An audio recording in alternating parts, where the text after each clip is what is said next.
Lalong sumasarap ang pagkain nating mga Pinoy kung may sausawan tulad ng suka o patis.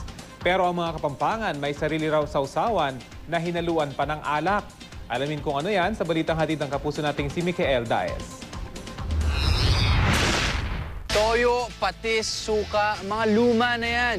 Dito sa Pampanga, may kakaiba at masarap daw silang sausawan. Hanapin kaya natin yan. Tara?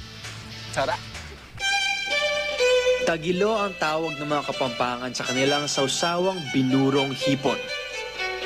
Natatandaan ko, pang nanguhuli yung mga lola ko, lolo, kuminsan maraming dalang hipon. Yung sobrang binuburo namin, yun ang ginagawa namin tagilo. Matapos itong buruhin ng ilang araw, hinahaluan ito ng kanin at saka inaasinan. Saka ito igigisa sa bawang, luya, sibuyas at kamatis. Hinahaluan ng kaunting alak para mawala ang lansa. Saktong-sakto daw ang lasa nito bilang sausawa ng mga gulay at isda. May bago tayong putahe sa harap ko ngayon. Ang tawag dito ay tagilo. Para siyang buro. Madalas talagang sobrang intense na mga lasa niya. Dapat pa konti-konti lang kinakain mo.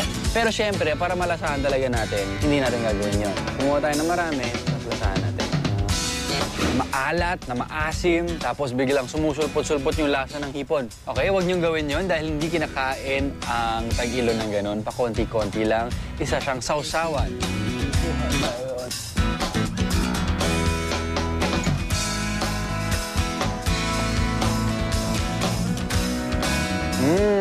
Better. Parang magic yung dahon na to Eh dahil sobrang lakas ng lasa ng tagilo, bumabagay yung pait ng dahon na to. Yung isda, parang karne lang, pa-added texture lang. Pero ang gandang balancing factor pala niya.